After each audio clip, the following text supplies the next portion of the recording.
recommend internal controls that they, I mean, somehow I just think our finance committee could work with whoever the member is and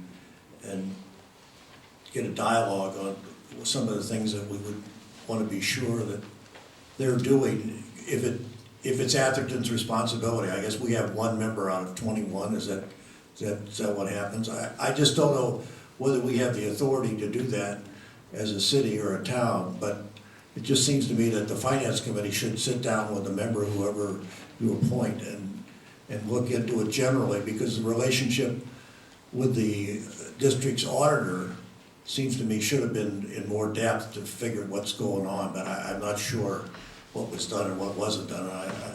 But I leave that to the board to decide whether the finance committee should do some due diligence for you. Thank you, Greg. Any other public comment? Seeing none, I will close it. Chief Clerk.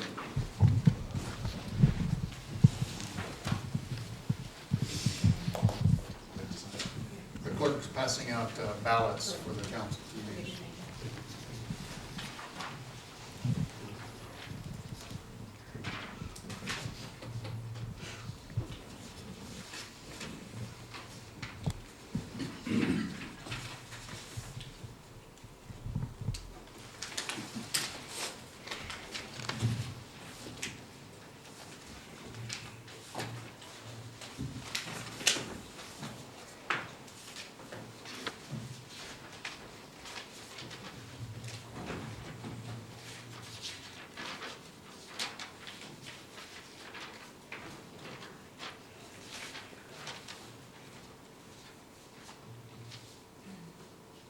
We have 2 votes for Mason Brucey, 1 vote for Sandy Crittenden, and 2 votes for Sam Lerner.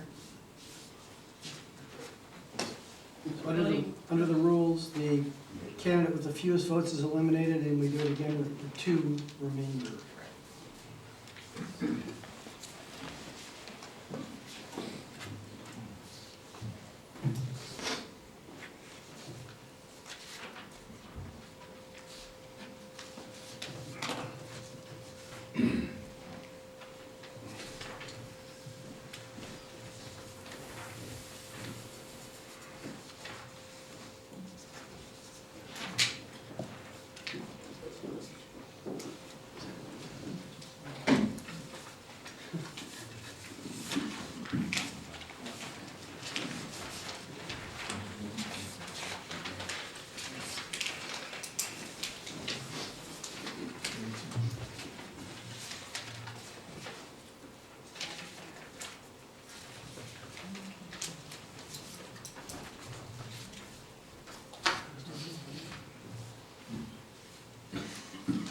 You have 3 votes for Mason Brucey.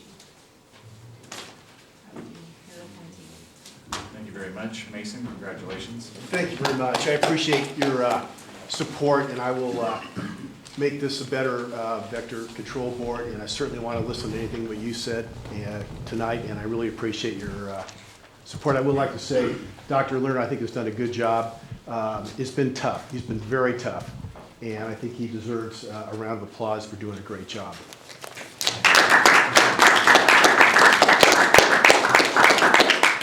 Thank you. Thank you very much.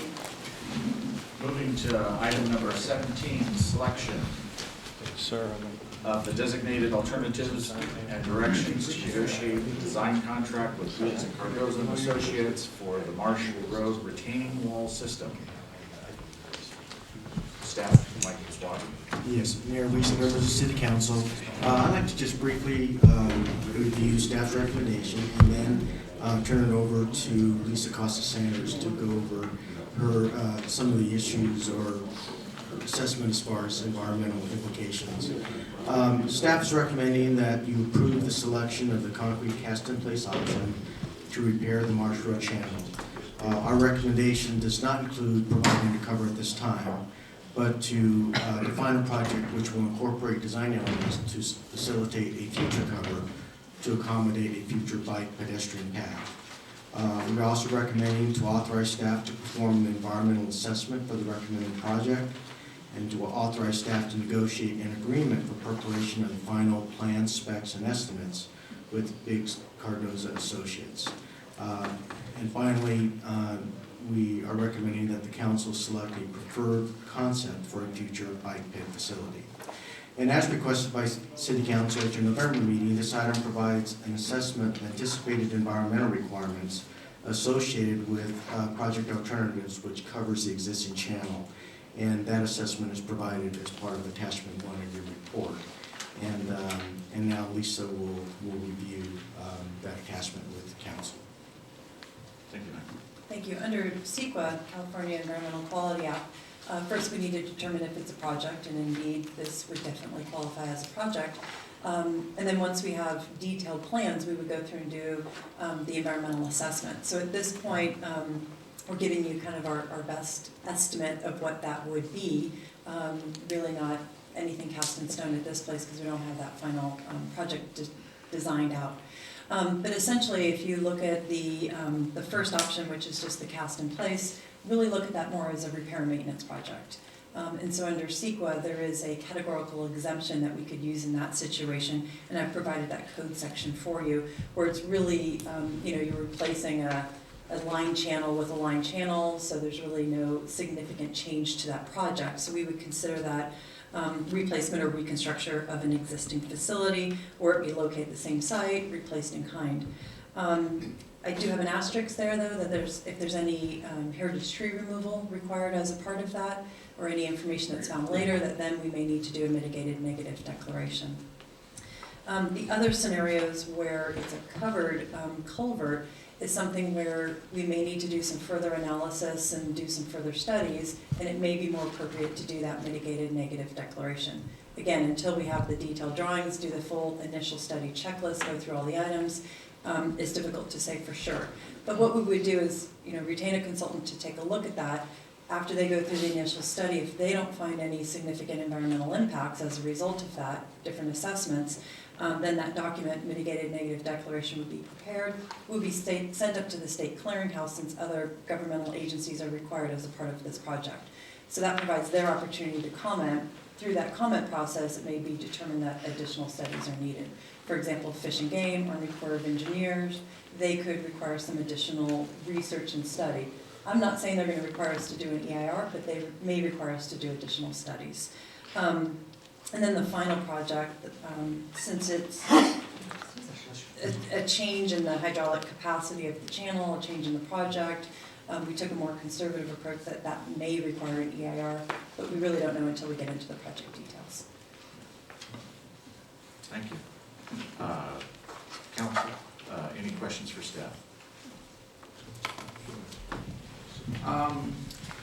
Looking over the report, I guess I was kind of surprised, since one of the recommendations is please have a concept for bike path, and actually in the report it talks about that if you go with the existing repair, that there would be a cover, whether it's some sort of planks or a cement cover. I can understand if the planks were separated and there was airspace, as you identified here, although we did talk about it at the last meeting, that perhaps you can't do that because of handicap requirements. That it would have to be closed potentially. But if you put the cement on top of it, it's exactly the same for the most part as, to me, it would be as the box culvert. And so I wonder why, and maybe you could explain to me why the EIR for doing the box culvert is $115,000 in 12 months, but if you do the cast in place and then put a cement top on top of it, suddenly it's 4 to 6 months, and it's only going to be $50,000.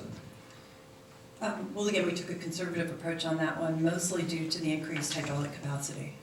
Really wasn't sure if that would have any downstream or upstream repercussions, and if additional studies were needed as a result of that. As the other two projects didn't change the hydraulic capacity, we didn't think it would be warranted, but But it's possible they could be the same. It could be a mitigated neg deck as well. So the only thing is that because of the volume has changed, potentially in the box culvert. It may trigger additional analysis, but Although it's coming from a box culvert, going into a box culvert, and we made the box culvert exactly the same size, there wouldn't be any increase in the hydraulics, right? Is that not correct? I mean, if you have 10,000 gallons per minute going through, coming out of, right underneath Marsh Road, and then, or right underneath Middlefield Road, and then it enters into Bay Road, another box culvert. That is about the same size. I assume it might be a little bit different, but it's gonna be about the same. So you would just have to have the box culvert not be wider, but just make it the same size. Then you would mitigate the change in hydraulics. Yes, I believe what our consultants indicated was with the box culvert, you would increase the hydraulic capacity because the water could operate under pressure. And so I think that was the difference. But it would be under pressure when it comes out of the box culvert, and it would not actually be coming out of the box culvert. This is one of the things that I've tried to get out of the discussions over the last 2 times we've looked at it. You've got a box culvert that's coming out down Middlefield Road, and then it opens up, going down to Marsh Road. Then it goes into another box culvert that's down at Bay Road. So, and they're about the same size, I assume that they are. They may not be, I don't know, maybe who measured it can make a comment on it, but if they're the same, then I don't really see that the pressure of the water is going to change. It wouldn't change. Yes, and again, I think the comparison was the hydraulic capacity of the existing open channel, which does not operate under pressure, as compared to a box culvert, which could operate under pressure, and therefore the hydraulic capacity would be increased. And I think that's all our consultants were saying. Okay, but. So then what's the difference between 2A1 with the concrete cover and 4A, the box culvert? You're asking me? No, I'm asking. Because that was my question originally, but then, but the other question is there should be no change, because the only change in hydraulics is gonna be that if you go from box culvert to box culvert to box culvert, the only thing is if there's extra pressure, it's gonna back up into the park area. That's where the backup will be, not in the box culvert, but I think that Lisa said, I don't know the answer for her, said that. Watkins, sorry. Right. But I think Lisa said that she just made a conservative estimate that. Correct. Right. Yes. Yeah. So, And so, wouldn't it be, do we have to, before we start the EIR, do we have to have the designs done? Is my other question.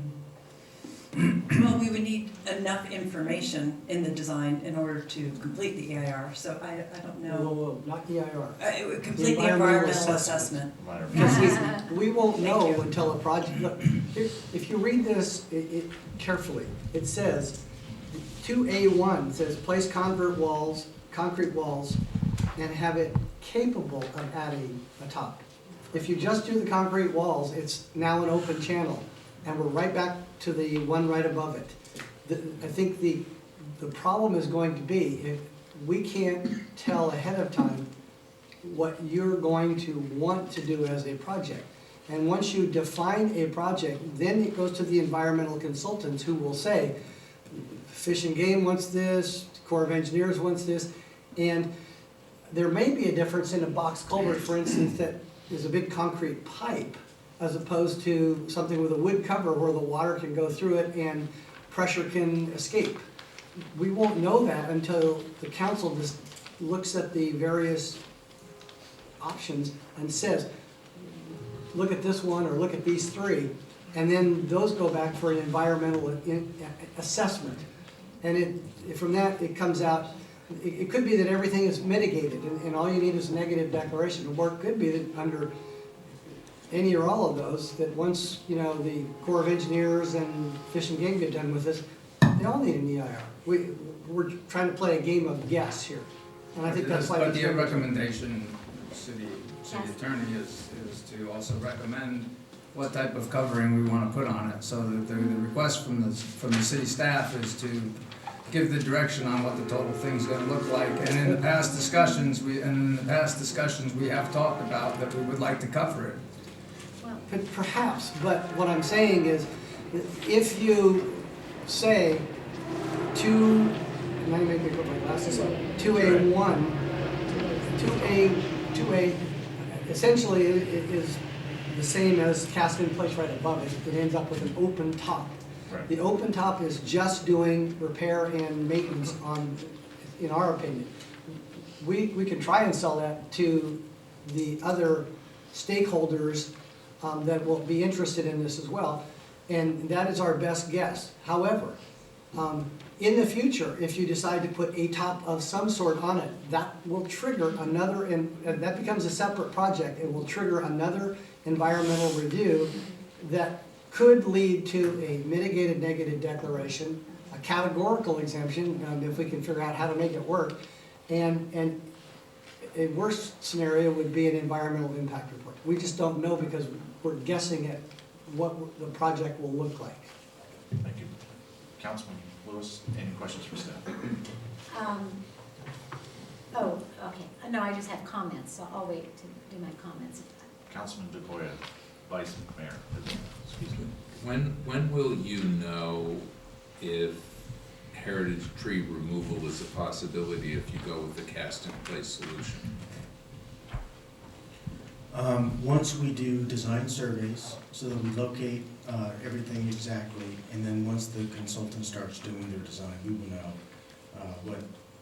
what impacts to the trees there'll be. So you're gonna have to do that effort on any one of these scenarios, right?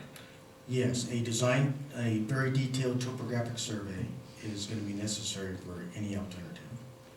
I do have a question. So you won't really know if there's a requirement for a mitigated negative declaration until you've done that. That's correct. I mean, it would probably require about a 50% design, which means that we would get a detailed topographic survey, and then the engineers would lay out exactly the dimensions of the project, and then based on that, they can determine any impacts to trees. Through the chair. Okay. Councilwoman Winston. So, in the open culvert design 2A, we talked about a lining of the, a textured lining if we were just gonna leave it open, making it look like, natural rock or whatever. But if we were going to ostensibly think that in the future we're going to cover it, we wouldn't want to go to the expense of doing a textured or natural looking lining for the open culvert. Was that taken into consideration with any of the pricing? And because we don't know if we can build a bike path. That's a long way away because we've got to work with the city of Menlo Park to, extend the bike path down Marsh Road. We can't create a bike path to nowhere at this point. So that's a future thing that we have to work on. It's something that we want to do. So if we're just going to do option 2A, did you take out the costs of the potential textured lining? Yes, option 2A does not have any textured lining. It's basically lining it with concrete. It's basically going to be a or a cast-in-place concrete channel. Perfect. Councilman Dobby? Yeah, well, I made these comments previously, but I'm gonna make them again. If we go with the 2A and then we cover it, which is 2A1, it's gonna cost us nearly $1 million more than going with the box culvert. I cannot understand why this council would decide to waste $1 million in coming up with a solution that basically is the same as the solution as we did it in the first place.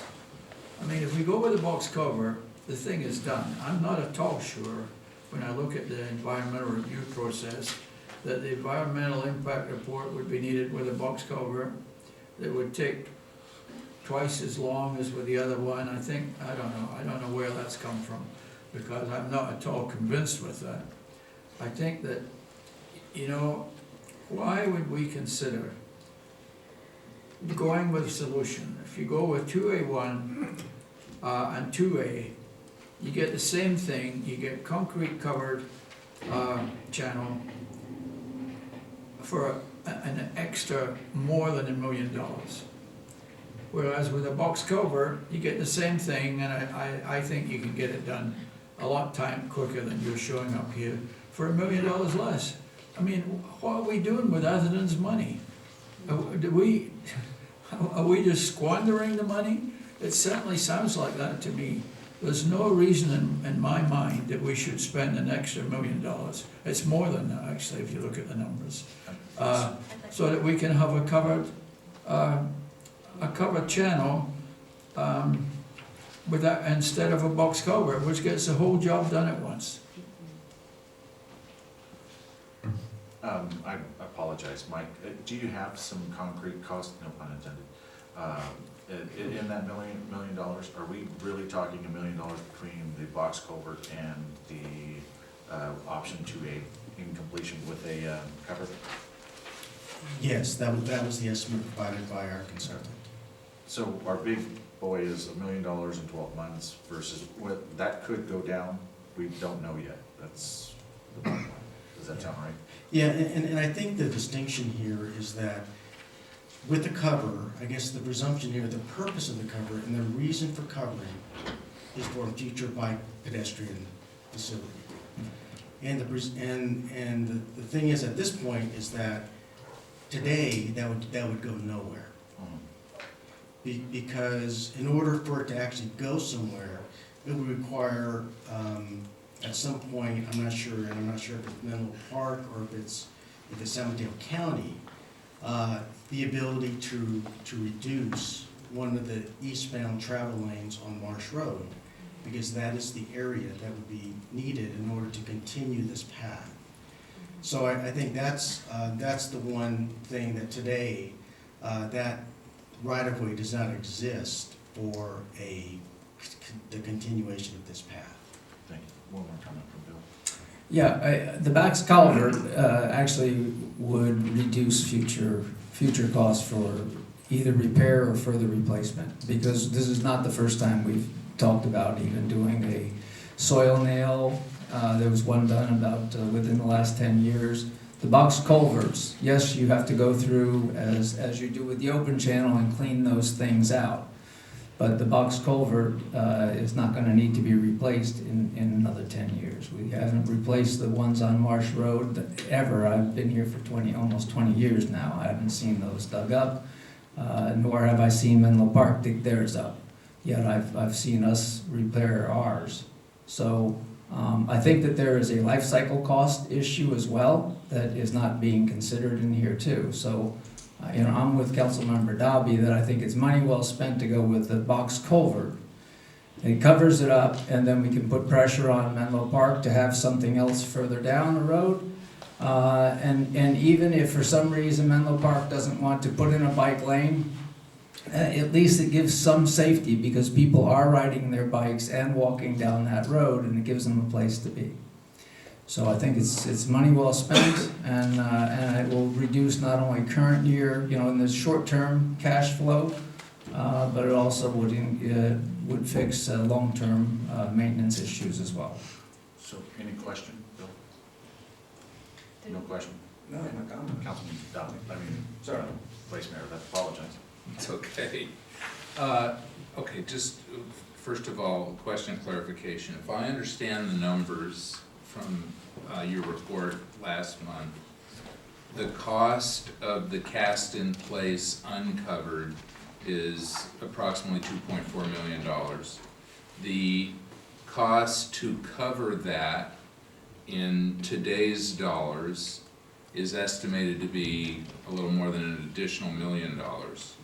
And the cost to do a box culvert now is approximately $500,000 more than the open culvert. Yes. Is that correct? Right. Yes. Okay. And then your recommendation is to do the open channel now, and is it true that you're recommending that because you're concerned about the potential time delay to go with a covered solution and the exposure that Marsh Road may have to water coming down the channel? And after all, that's the reason we're doing this at all, is because of concerned to protect the road? We're not particularly, we don't feel that there's a particular urgency to repair it. What we do know is that it does need to be repaired, because at some point, it probably will fail. But if the council decides that they do want to go with an alternative that will require a longer environmental and permitting process, as we stated at the last meeting, then, you know, what staff would do is just as part of the operating budget, probably budget $20,000 to $30,000 a year, just to do inspections and repairs, to Keep it going. to keep it going, yeah. Right. But we won't know whether that additional negative impact report or EIR is required until you've done the initial work, which you're gonna need to do in any case. Is that true? Well, except that, as, you know, our town's planner indicated, is that what they covered, by going with any covered alternative, it is gonna, in all likelihood, require additional environmental studies and potentially permitting with Fish and Game and other regulatory type agencies. Councilwoman Lewis. Yeah.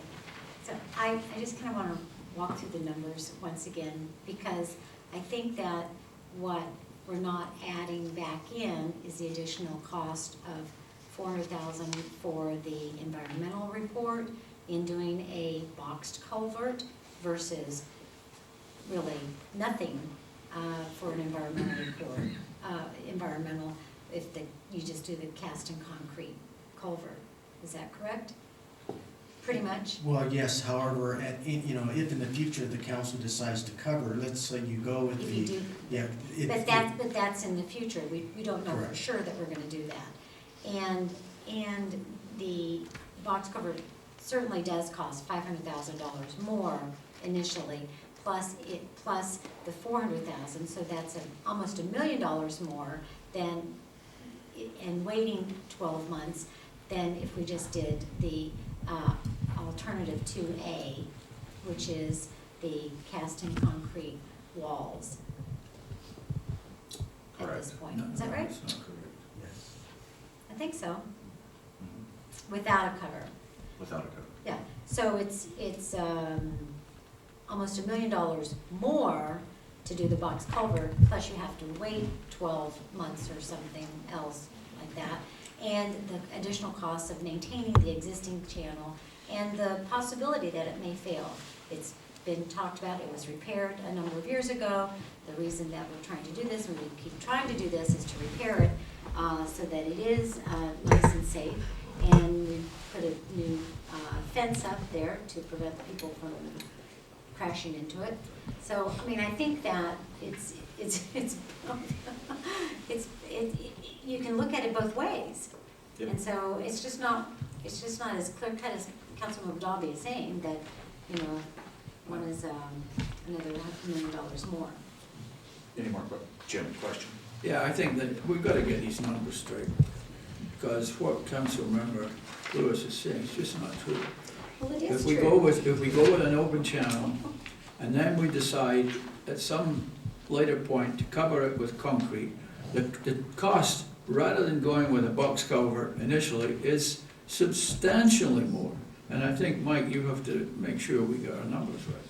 It's substantially more. We had this come up at the last meeting, and it's far more if you cover it later than if you go with a box culvert now. And the other comment I would make is, you know, if it's $20,000 to $30,000 a year to repair what we've got, that's going to take 10 to 15 years to come up with $2.5 million, or whatever the million is.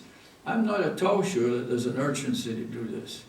And my feeling is that, you know, this channel's been there for 50 years or more, maybe certainly long before my time here. And I think we've got to be careful before we spend residents' money, which is what this is, first of all, on something that may or may not need to be done at the moment. And secondly, to spend an additional $1 million, or that's the number I came up with at the last time, to go with the solution that if we end up having to cover it, that's what we would be spending more. So I think, you know, the numbers we got to be sure of. we'll close our questions, and any more questions, we can move on to adding public comments. Any comments on this subject, please? Please step up to the microphone.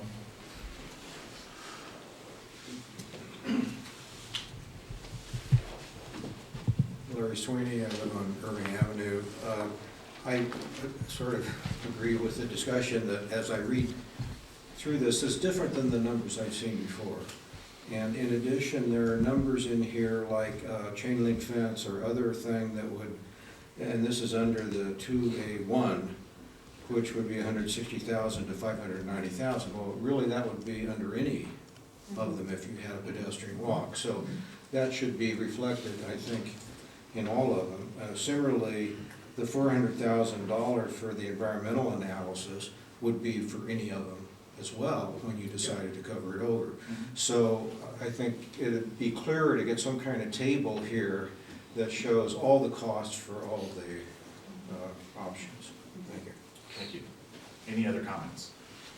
We'll go ahead and close public comments, bring it back to council. I just have another comment to make. There are grant funds that are available for enhancing bike and pedestrian paths throughout your town through ABAG, through CCAG, that I don't think we've fully investigated. And so when and if it came time for us to create this thoroughfare from Middlefield down Marsh, in connection and in cooperation with the City of Menlo Park, down to Bay Road, where it would connect to a sidewalk crossing over Bay Road onto, and then going on over the freeway. There is money out there. I sit on the CK board, I go to ABAG meetings, people are getting money. City of South San Francisco just got $1.9 million to enhance their El Camino Real, I think a 3-block area for a complete streets project. And we just don't take advantage of that. And I think that for a bike and pedestrian safety path that would go that way when it came time for us to do it, we should be able to go and get those grant monies. I just think that we're leaving money on the table that way. And so I really feel strongly that we should do the least costly, the most timely repair at this time, work with the City of Menlo Park, put our ducks in a row to go out and get some grant funding to pay for the future bike ped path instead of paying for it now, the extra $1 million. Thank you, Councilmember Whitmer. So, first off, on the Mayor Emeritus's comments about other money, I brought up during our study session that we should be contacting some of the people who are contributing to this water and whose water we're carrying away. And it had been indicated that, well, maybe we don't want to do that because maybe Redwood City would ask us for some money and things like that. I did take the opportunity, and I put it in my report, that Supervisor Slocum actually agreed that he thought that the county should be participating in something like this, and other towns should be, and he mentioned that on the San Francisco Creek, that Menlo Park held a similar forum, and they got the county and some other jurisdictions to agree that that was part of their cost. So regardless of how we go, I would like the town to make an earnest effort to host something and try and get some of these jurisdictions whose water is also contributing to this to help underwrite some of this. But also, I do think that we need to look at this total project in a full life cycle basis. We do believe, we've talked for a while about covering it up. Just at the last council meeting, when we continued this, there was a discussion by Councilmember Lewis that she'd like to see not only a covered path that would cover that Marsh Road, but also continue on and go in front of the park, which sounds like a good idea. So the town is contemplating doing something. It may not be a firm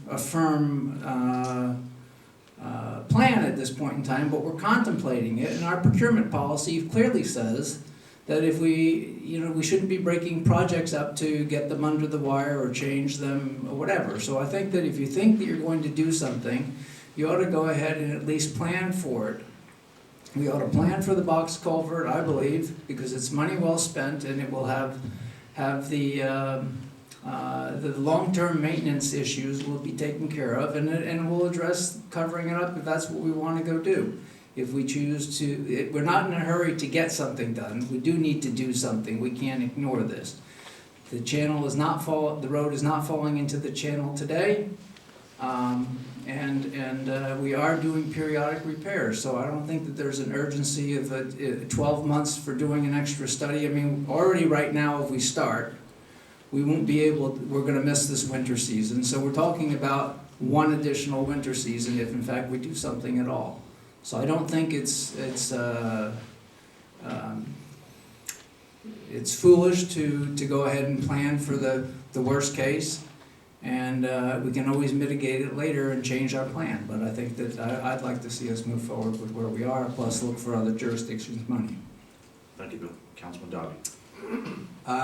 Years ago, we made a real serious effort to get Woodside and Redwood City and Menlo Park to contribute to the water problems that we have, because we've had water problems here for many, many years. And they basically told us to jump in the lake. And that's the way it is. They just said, well, we agree with you totally, but we don't have any money and we're not going to give you any money. So all I would say to this is, let's get either the written commitments from these towns for how much they're going to contribute to us before we decide that we're going to have that money. Let's not think that we're going to get that money till we've got some form of written commitment for how much. It's kind of like, make sure the money's in the bank before we spend it. And Councilman Dobby, I assume you're in favor of the box culvert? Correct. What? In favor of the box culvert? Yes, I'm in favor of the box culvert. Vice Mayor? I have a question. Mike, in the cast-in-place solution, your estimated cost of am I right, or I'm looking